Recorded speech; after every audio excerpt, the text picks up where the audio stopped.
pega con el flow, a darle clase al fresco.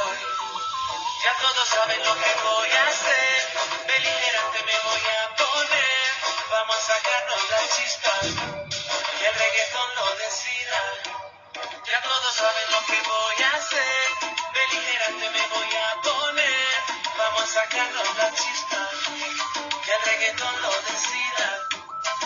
Muchos ya me conocen, soy Crispé. Bom dia, galerinha. Vamos começar nossa aula de espanhol e hoje a gente vai ter o nosso primeiro assunto da terceira unidade. Vamos lá? Va a robarme todas las sirenas. Traigo este perreo suavecito pa' mi gente, que todos se enteren que Cris Vega está presente. Traigo el arsenal para quedarme con ustedes. Yo la tengo clara, a mí no hay nadie que...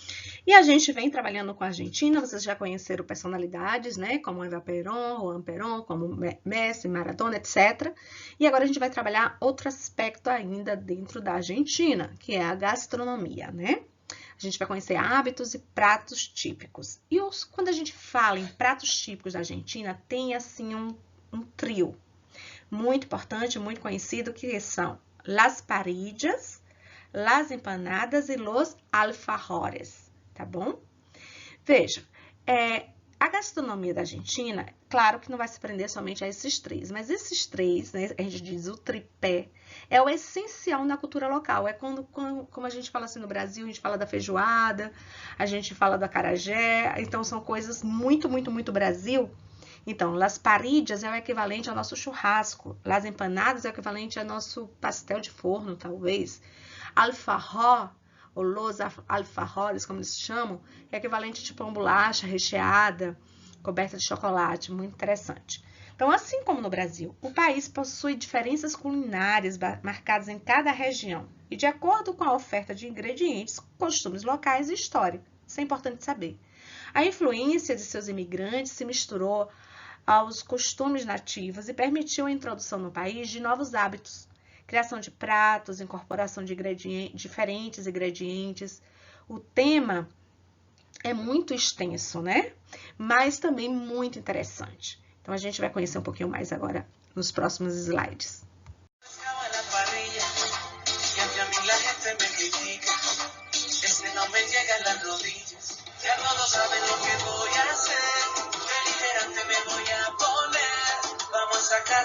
A Argentina produz e exporta diversos tipos de alimentos para várias partes do mundo. Entre esses ingredientes inclui carnes, grãos e o vinho. Por isso, a culinária argentina é tão sofisticada. O país é particularmente famoso por seu vinho e por sua carne, eles chamam de o assado, ou la parrilla, uma refeição elaborada de carne grelhada, bem parecido com o nosso churrasco, com o churrasco brasileiro, e é uma das tradições culinárias mais importantes do país. A culinária argentina é muito influenciada pela Europa e inclui muitos pratos, por isso, né, de estilo espanhol, como massas e pizzas italianas, doces franceses. Os argentinos acrescentam o seu estilo único a esses pratos e acaba tornando-os seus. Em Buenos Aires, é possível encontrar muitos restaurantes sofisticados, com alimentos característicos de países de todo o mundo. Nas partes mais rurais da Argentina, as pessoas ainda seguem uma dieta mais diferenciada, sul-americana, assim, uma forma mais tradicional. Vamos a sacarnos la chispa, que el reggaetón lo decida. Ya todos saben lo que voy a hacer, beligerante me voy a poner. Vamos a sacar...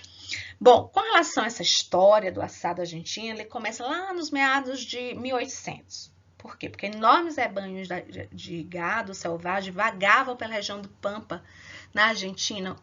Você já conhece, né? Os Pampas, né? Que é uma área de solo fértil da América do Sul, incluindo as províncias de Buenos Aires. Os típicos gaúchos argentinos, cavaleiros, viajantes e coloridos, que viveram nos Pampas de meados do século XVIII ao século XIX, eles são respeitados e reconhecidos como os heróis populares semelhantes aos cowboys da América do Norte. Os gaúchos argentinos assavam a carne muito perto de um fogo que queima lentamente em uma estrutura de metal no espeto chamado assador. Eles também usavam madeira de quebrancho para assar a carne, porque não produzia muita fumaça e aí dava um sabor assim rico à carne. Além disso, também existem os arroces. Los arroces, que são uma versão de la paella, que vocês ainda não estudaram. A gente vai estudar depois, né? No final dessa unidade, vocês vão conhecer a paella em português. Se fala espanhol, tem que saber o que é paella. A gente vai aprender isso mais pra frente. Também tem a fabada, que surgiu a partir do guisado do feijão asturiano. Além disso, existem também las tortillas, que é muito importante, é outra palavrinha que vocês têm que aprender. Quando você fala em comida, você está falando em espanhol, você tem que saber o que é uma paella, o que é uma tortilha, o que é uma parrilla. As tortilhas argentinas são de origem espanhola e não mexicana, como você pode ouvir aí, né? Porque as tortilhas mexicanas são muito mais famosas, só que são coisas totalmente diferentes. Por quê? Porque as tortilhas mexicanas são feitas de farinha, eles chamam de choclo, é uma farinha de milho, um milho mais grosso.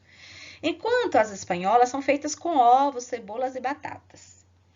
Um toque da Alemanha são as medialunas, são croissants, comem pela manhã. Não pode faltar as medialunas. E as bolas de fraile, que são bolas de frade, são iguarias originárias da Europa.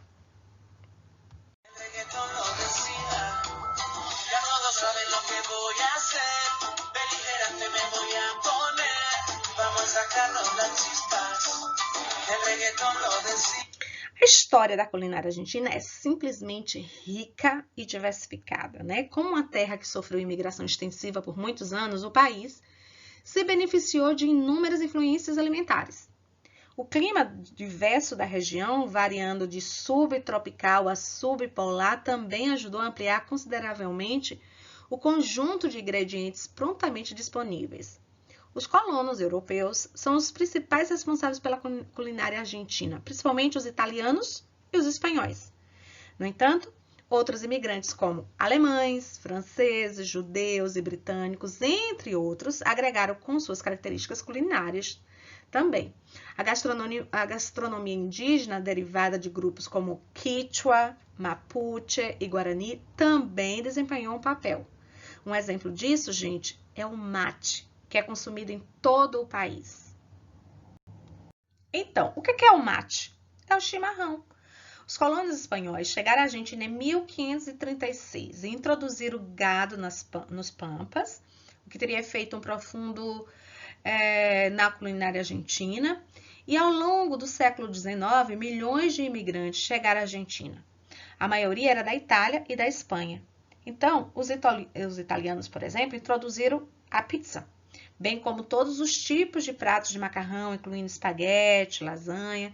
Já os britânicos começaram a tradição da hora do chá, às 5 horas a hora do chá. E aí, tornando algo seu, esse chá é o tal do mate, que eles chamam de chimarrão. Então, não só de assado, ou seja, la parrilla, vivem os argentinos. Também existe la faina, que é uma pizza argentina. Eles, altamente influenciados por seus primos napolitanos, eles seguem 3 regras simples: crosta grossa, molho leve, montes de queijo pingando ao lado de cada fatia. As coberturas também incluem azeitonas verdes, orégano e flocos de pimenta seca. Também é comum comerem a pizza acompanhada de uma fatia de fainá, por isso o nome, fainá, que na verdade esse fainá é um pão fino e crocante feito com farinha de grão de bico. E aí ele é servido, gente, em fatias. E seu objetivo é ser colocado por cima da pizza, com uma camada superior crocante. Assim, essas são as características principais que tornam essa pizza argentina totalmente única. Diferente daquela que a gente já conhece, né? Italiana.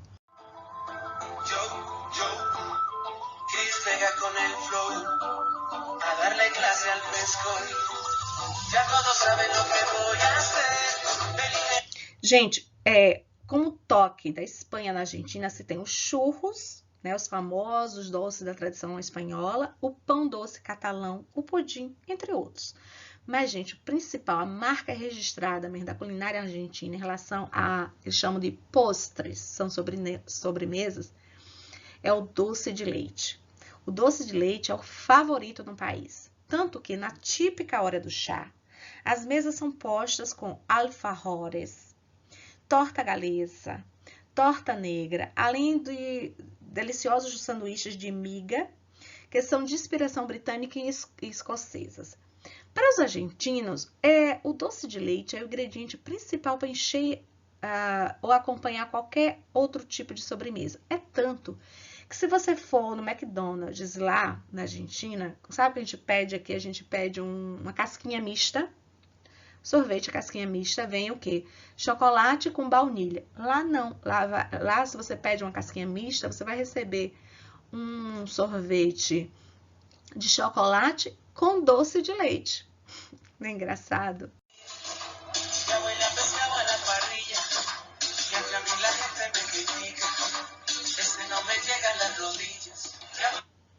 Gente, além disso, vale vocês também conhecerem o choripán, que é um sanduíche de chouriço. É um cachorro-quente argentino bem específico, né? Nomeado por seus ingredientes, que são o chouriço com pão.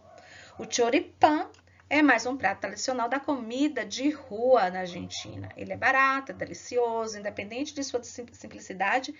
Ele é coberto com chimichurri fresco e picante. Além disso, também tem o locro, né, que é um cozido tradicional argentino. Ele é tradicionalmente servido para comemorar a Revolução de Maio da Argentina, mas também como uma cura para os invernos frios. O locro é considerado um prato nacional, tipo a nossa feijoada. Trata-se de uma sopa grossa e saudável, feita a partir de uma combinação de milho, feijão, batata ou então abóbora e algum tipo de carne. É temperada com cominho e folha de louro. Geralmente é servido com um toque de chimichurri, que já disse a vocês que é um molho picante, né? Coloca também lá no sanduíche que eu falei para vocês.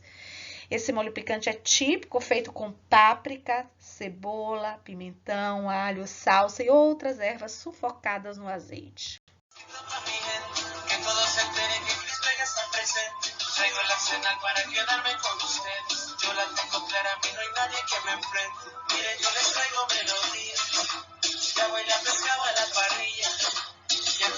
As empanadas, né, na verdade é um salgado que lembra o pastel assado. As empanadas são cheias de sabores.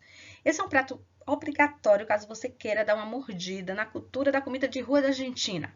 O recheio mais comum é, logicamente, carne picada ou fatiada à mão, temperada com cominho e cebola. Outras variedades podem vir recheada com frango, atum, milho doce, queijo e presunto, até mesmo vegetais. Mas o principal mesmo, que é típico da Argentina, é o recheio com carne. E o que é o alfajor? Alfajor, se diz assim em espanhol. O alfajor é o mais tradicional de todos os doces da Argentina. Apesar de existir também no Chile, no Peru, no Uruguai, em outros países, na verdade, ela é originalmente criado, o doce, é criado originalmente na Espanha.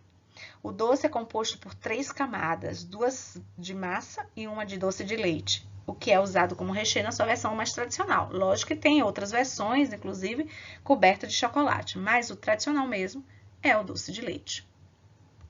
Então, vem nosso primeiro assunto, trabalhando o vocabulário, que é o desayuno. A gente vai trabalhar toda semana uma parte desse vocabulário, tá bom? Hoje a gente vai focar só em desayuno. O que é um desayuno? Se pode dizer desayuno, significa café da manhã. Então, o que é próprio do café da manhã?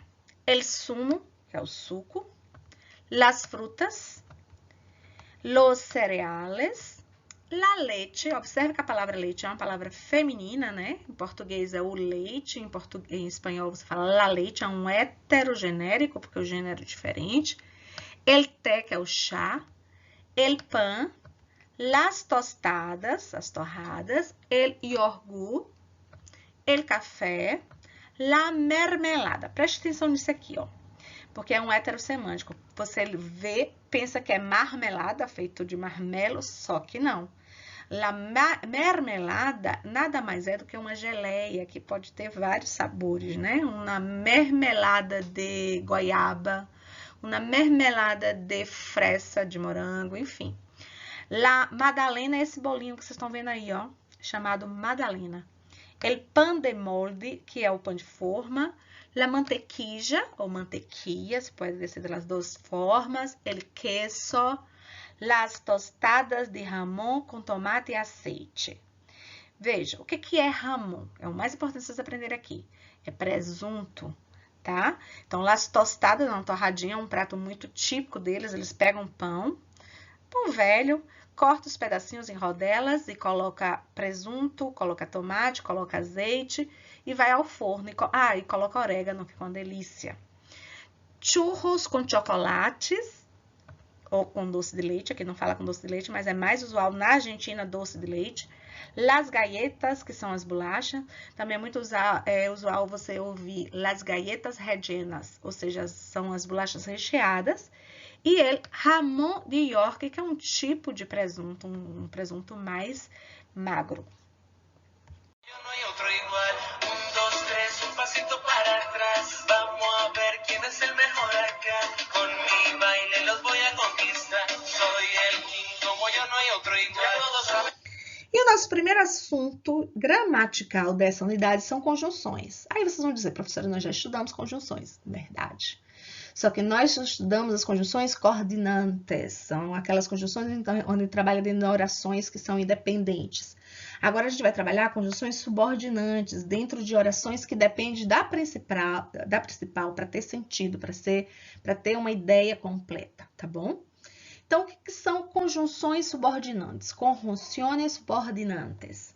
Essas conjunções encabeçam preposições subordinadas a uma oração principal, foi o que eu disse. Essas conjunções vão ligar uma ideia, né, que está presa a uma ideia principal. Como, por exemplo, nós temos as conjunções causais, que trazem uma ideia de causa. E aí, tem um conectivo que liga as duas ideias. Por exemplo, quando você usa o porquê, você vai trazer uma ideia de causa. Ou pues, uma ideia de causa. Já que, uma ideia de causa. Puesto que, em vista de que, a causa de que. Antecede a preposição subordinada que expressa a causa, que expressa o motivo ou a razão do que foi dito na oração principal. Exemplo de proposições subordinadas causais são, veja um exemplo. Não te preocupes, essa é a ideia principal. Agora a gente vai pegar uma ideia que está subordinada, está presa a essa ideia principal, que todo saldrá bien. Saldremos no próximo fim de semana, é a ideia principal. Aí a gente vai pegar agora uma ideia que está presa a essa ideia principal, que é a palavra, com a conjunção porque traz essa ideia de causa, porque nos hace falta distrair-nos. Já que no vienes, iré yo. Aí eu pergunto a vocês, qual é a oração principal daqui, gente? Raciocina, raciocina, raciocina. Essa é a principal. Apesar dela estar vindo depois, essa é a principal. Iré yo. Por quê? Por quê? Por que eu vou? Porque já que no vienes. Aí o já que traz essa ideia de causa. Olha só. As conjunções subordinantes estabelecem uma relação de subordinação. O que é isso? Dependência. Para ter sentido, ela depende da oração principal, tá bom? Então, veja, eu não posso pegar e fazer, olha aqui, fazer uma frase só assim, porque lo que gana mi papá. Só isso não fica um sentido incompleto? Precisa ter uma ideia anterior, que antecede. Então, precisa, para ter um sentido completo, tem assim, mi madre hace traducción, é uma oração principal. Aí vem a subordinada que vai complementar essa ideia, que depende dessa ideia para ter um sentido completo. Porque lo que gana mi papá é a oração subordinada que expressa o quê? Aí vocês vão parar e pensar, a conjunção é porque, quando a gente usa a conjunção porque, ela traz uma ideia de causa. As conjunções subordinantes podem ser causales, que traz a ideia de causa, finales, que traz a ideia de finalidade, para que isso, temporales, da ideia de tempo, consecutiva, que traz as consequências, o resultado da ideia que foi explorada lá na oração principal, concessiva, a ideia concessiva, observe que escreve com S só, que em português vai ter 2 S. Por quê? Porque não existem 2 S em espanhol. Ou condicionais, traz uma ideia de condição. Na segunda unidade, nós trabalhamos com as conjunções coordinantes, que a gente trabalha lá dentro das orações que são independentes, né? Não depende de outra para dar um sentido completo. Então, a gente viu as copulativas, as disjuntivas, distributivas, consecutivas, adversativas e explicativas. Todas essas. Lembram bem que a gente trabalhou o i, o ni, o, bien, bien, principalmente o pero e o sino, que são muito importantes porque cai muito nos vestibulares, no Enem. Vocês têm que aprender bem direitinho isso. Mas o nosso assunto agora na terceira unidade são as conjunções subordinantes. Qual é a diferença das coordenantes para subordinantes? As coordenantes vocês utilizam em orações que são independentes, não dependem de outra para ter um sentido completo. Já as subordinantes, elas estão presas a uma oração principal. A oração principal traz a ideia central e a subordinante, para ter sentido, ela precisa da ideia anterior. Beleza? Quais são elas? São as completivas, que vão complementar a ideia anterior, que são o que e o se. Causales, que traz a ideia de causa, que são que, porque, como, pois, dado que, posto que. Concessiva, que abre uma concessão. A pessoa não aceita, mas ela naquele momento vai aceitar, abrir uma concessão. A um, que aprenda o que é a um, que é ainda que. Por mais que, por mucho que, si bien. Condicionais, traz a ideia de condição. Se, como, quando, com tal que, com que. Presta atenção que o quando é com se. Finales, traz a ideia de finalidade. Que, para que, a fim de que. Temporales, traz a ideia de tempo, quando, mientras. Presta atenção aqui. Mientras significa enquanto. Atenção. Já enquanto, vejam aqui, não é enquanto. Entendido? Por quê? Porque esse enquanto aqui significa em relação de, naquele momento. Uma vez que, repetindo, mientras é enquanto e enquanto não é enquanto. Enquanto é em relação a que ou aquela sentido ou aquela ideia que está se referindo ali. Modales, de modo, ideia de modo, como, segundo. Consecutivas, a ideia de consequência de resultado, tan, tal, tanto que. Comparativas, a ideia de uma comparação, mais, menos, melhor, pior que, tan, como. Veja como a gente deve utilizar essas conjunções subordinantes. Veja, a palavra aún, que significa ainda aqui. Nós temos no te creo, aunque me lo jures. No te creo é a oração principal. Aunque me lo jures, eu não acredito em você, ainda que você me jure. Aunque, ainda que. Essa segunda oração, para ela ter sentido, ela precisa da primeira, da oração que é principal. Por isso, ela é uma subordinante. Apesar de que. Observe que o apesar em português é junto, em espanhol é separado. Apesar de que trabaja mucho, nunca tiene dinheiro. Observe, o nunca tiene dinheiro é a oração principal. Apesar de que trabaja mucho, está complementando a ideia de que nunca tem dinheiro. E isso que? Le regalou um anillo e isso que estava caríssimo. Le regalou um anillo, ele presenteou com um anel, é a oração principal. E isso que estava muito caro, caríssimo, complementa essa ideia, le regalou um anillo. Sin embargo, quer dizer, no entanto. Então, veja, a ideia principal é, era culpável. Sin embargo, não lo aceitava. Ou seja, esse sin embargo está preso à oração principal para ter um sentido completo. Se ganhar a loteria, haria um largo viaje. Qual dos dois é a oração principal, crianças? Haria um largo viaje. E aí a gente vai e complementa a ideia com se ganhasse na loteria, faria uma viagem comprida. Já que não puedes fazer esforço, leia um livro. Então, veja, leia um livro, já que você não pode fazer esforço. Me acompanhes. Iré sempre que me acompanhes. Aqui ele está complementando a palavra iré, que na verdade é a oração completa, é a oração principal. Te le contaré, com tal que não lo repitas, com tal que traz uma ideia de condição, né? Se você não repetir, eu vou te contar. Como não termines a comida, não te darei o postre. Eu não vou te dar a sobremesa. Por que não? Como não termines a comida. Então, se você não terminar de comer, eu não vou te dar a sobremesa.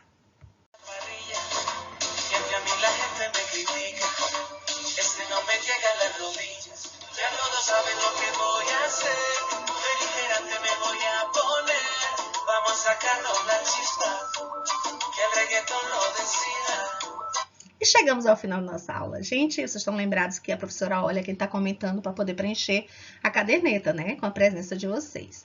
Um beijo, um abraço e até semana que vem.